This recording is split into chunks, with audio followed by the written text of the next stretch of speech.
हाय friends, case study based questions ही है इस लेक्चर में। क्वेश्चन नंबर 5 अब हम करने वाले हैं जो कि ट्रिग्नोमेट्रिक फंक्शन से है। ठीक है, पहले क्वेश्चन पढ़ लेते हैं। क्वेश्चन है if sine A is 3/5 and cos B is -5/13 where A is between 0 and π/2 यानी फर्स्ट क्वाड्रेंट का एंगल है, and angle B is between pi and 3π/2 यानी थर्ड क्वाड्रेंट का एंगल है। ये बहुत इंपॉर्टेंट है, ये ध्यान रखना कि एंगल्स कौन से क्वाड्रेंट में हैं, क्योंकि उसके ऊपर ही फिर टी रेशियो का साइन डिपेंड करता है। ठीक है, इस पे बेस्ड ये जो दो वैल्यूज गिवन है, हमें इस पे बेस्ड अब क्वेश्चन सॉल्व करने हैं। ठीक है, तो सबसे पहले देखो हम, और ये चीज़ बहुत इंपॉर्टेंट है कि ये दोनों जो हैं ये दोनों डिफरेंट ट्राइंगल्स के एंगल हैं। कॉस बी हमें दिया हुआ है -5/13। ठीक है, और ये फर्स्ट क्वाड्रेंट का एंगल है और ये थर्ड क्वाड्रेंट का एंगल है, इसीलिए देखो कॉस जो है वो नेगेटिव है थर्ड क्वाड्रेंट में। हमें क्या निकालना है, find the value of cos A plus sine B. तो सबसे पहले हम क्या करेंगे, साइन ए है इसकी हेल्प से कॉस ए निकाल लेते हैं, कॉस बी है इसकी हेल्प से हम साइन बी निकाल लेते हैं। तो देखो अगर हम फटाफट एक राइट एंगल ट्राइंगल बना लेते हैं, या राइट एंगल ट्राइंगल नहीं, हम एक फॉर्मूले से ही कर लेते हैं ना, हमें रिलेशन पता है साइन और कॉस में। We know that sine square A is 1 minus cos square A. ठीक है, तो साइन स्क्वायर ए और कॉस स्क्वायर ए हमें फाइंड करना है ना, सॉरी, तो हमें 1 माइनस साइन स्क्वायर ए ये फॉर्मूला यूज करना चाहिए। तो that is equal to 1 minus sine square A हो जाएगा 9/25। तो that is equal to 25 minus 9 is 16/25। तो कॉस ए की वैल्यू क्या आ रही है, पॉजिटिव नेगेटिव 4/5 आ रही है, लेकिन ए फर्स्ट क्वाड्रेंट का एंगल है ना, तो कॉस ए हम पॉजिटिव 4/5 लेंगे। ठीक है ना, एज ए जो है it is less than π/2 greater than 0, therefore cos A जो है वो हम पॉजिटिव 4/5 ही लेंगे। क्लियर है ये बात। अब सेम वे में अब हमें कॉस बी दिया हुआ है, हम साइन बी निकाल लेते हैं। ठीक है, फिर हम फॉर्मूला यूज कर रहे हैं, sine square B is equal to 1 minus cos square B. ठीक है, that is 1 minus 25/169 which is equal to 144/169। तो साइन बी आ जाएगा अगेन पॉजिटिव नेगेटिव 12/13। फिर क्योंकि b जो है वो थर्ड क्वाड्रेंट का एंगल है, तो साइन हमें पता है थर्ड क्वाड्रेंट में नेगेटिव होता है, तो साइन b की वैल्यू हम -12/13 लिखेंगे।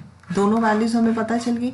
अब हमें निकालना क्या है, क्वेश्चन में हमें क्या फाइंड करना है, sine cos A plus sine B. Therefore cos A plus sine B, दोनों की सिंपल वैल्यूज हम कैलकुलेट कर चुके हैं, वो वैल्यूज पुट कर देते हैं। Cos A is 4/5 plus sine B negative में है -12/13।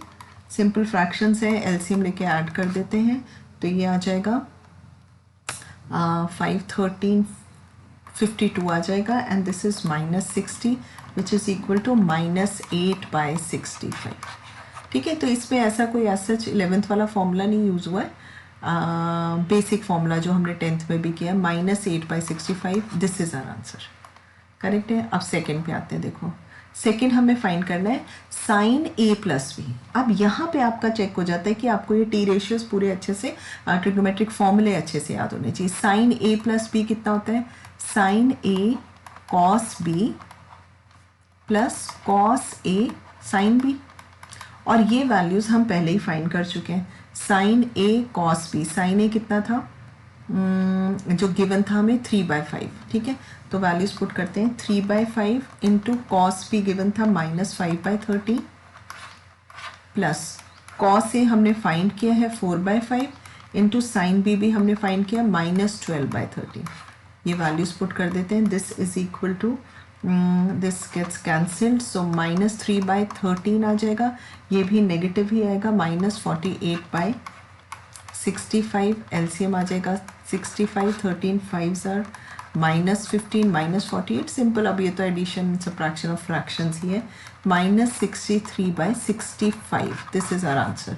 ये चेक कर लो, -63/65 फर्स्ट ऑप्शन हमारा आंसर आ गया, करेक्ट है। थर्ड क्वेश्चन देखो, find the value of cos A plus B. Again वही फॉर्मूला याद है तो कोई प्रॉब्लम नहीं है। कॉस ए प्लस बी क्या होता है, cos A cos B minus sine A sine B. ये दो सब वैल्यूज हमें पता है, अब हम पहले ही फाइंड कर चुके हैं, बस सब्स्टिट्यूट कर दो। Cos A is 4/5 cos b is minus negative 5/13, then minus sine A था 3/5 इंटू साइन बी था -12/13। ये हमने ऊपर कैलकुलेट किया हुआ है, ठीक है। ये कैंसिल हो गया तो दिस इज -4/13 और ये पॉजिटिव हो गया 36/65 which is equal to 65 again LCM -20 plus 36 which is equal to positive में आएगा ये 16/65। 16/65 दिस ऑप्शन इज करेक्ट, ठीक है। नेक्स्ट क्वेश्चन देखो, नेक्स्ट पार्ट है find the value of sine 2a। तो आप एक चीज नोटिस करो, पूरे फॉर्मूले आपके चेक हो रहे हैं इस क्वेश्चन में।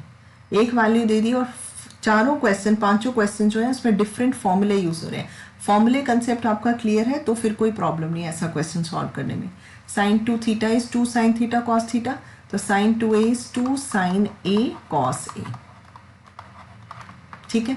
2 साइन ए कॉस ए, तो this is equal to values हमें पता है 2 टाइम्स साइन ए था 3/5 और कॉस ए था 4/5। और इसमें ये देखो क्योंकि ये फर्स्ट क्वाड्रेंट का एंगल है, साइन ए और कॉस ए दोनों पॉजिटिव ही हैं तो इनका प्रोडक्ट भी पॉजिटिव आएगा, तो सी और डी ऑप्शन तो हम पहले ही एलिमिनेट कर देते हैं, है ना। तो ये देख लो कितना आ रहा है 24/25, ये ऑप्शन करेक्ट है, करेक्ट है। नेक्स्ट क्वेश्चन देखो, नेक्स्ट पार्ट है find the value of tan a plus B. अब tan a प्लस बी का क्या फॉर्मूला है, tan a plus tan b upon 1 minus tan a tan b, यही है। अब हमारे पास sin a cos a sin b cos b सब दिया हुआ है, तो उनकी हेल्प से पहले हम tan a और tan b फाइंड कर लेते हैं। तो tan a आ जाएगा sin a over cos a, तो ये साइन ए था 3/5, कॉस ए है 4/5, so this is equal to 3/4। और सेम वे में हम tan b की वैल्यू निकाल लेते हैं। tan b हो जाएगी साइन b था -12/13 और cos b -5/13। And obviously b third quadrant का है, थर्ड क्वाड्रेंट में टी रेशियो tan जो होता है वो पॉजिटिव होता है ना, तो ये कितना आ जाएगा आपका 12/5। tan ए और tan b पता चल गए, बस इस फॉर्मूले में ये वैल्यू सब्स्टिट्यूट कर देते हैं। So this is equal to 3/4 plus tan b इज 12/5 whole divided by 1 minus 3/4 into 12/5। LCM ले लेते हैं, this is 15 plus 48/20 whole divided by 20 minus 36 divided by 20। ये 20 तो कैंसिल ही हो जाएगा, तो ये कितना आ रहा है आप देख लो, 15 plus 48 is 63 divided by 20 minus 36 is -16। So this is -63/16, -63/16, C option is correct, ठीक है। तो देखो इस तरह का क्वेश्चन भी इंपॉर्टेंट है ट्रिग्नोमेट्रिक फंक्शन चैप्टर से। क्या आपको साइन और कॉस की वैल्यू दी है और डिफरेंट ट्राइंगल्स है, ये चीज़ ध्यान रखना। ऐसा ना हो कि एक ही ट्राइंगल में आप सोचो कि साइन 3/5 है तो कॉस b हम निकाल रहे हैं तो वो तो कुछ और वैल्यू आएगी, y इट इज़ 5/13। ये डिफरेंट ट्राइंगल का पार्ट है, ये डिफरेंट ट्राइंगल है, ठीक है ना। तो साइन ए की हेल्प से पहले हमने कॉस से tan a निकाल लो, कॉस b की हेल्प से साइन b और tan b निकाल लो। ये ध्यान में रखते हुए कि a और b कौन से क्वाड्रेंट में है, क्योंकि उसके ऊपर sine of the T ratios depend, positive लेना है या नेगेटिव उस चीज़ पे डिपेंड करता है कि एंगल कौन से क्वाड्रेंट का है, ठीक है। तो और फॉर्मूले सारे क्लियर हैं तो इस टाइप का क्वेश्चन बहुत ईजी हो जाता है आपके लिए। This was question number 5 from case study and from chapter trigonometric functions. Next lecture में हम एक और क्वेश्चन उठाएंगे, okay. And don't forget to like, share and subscribe to our channel which is schoolguru.net।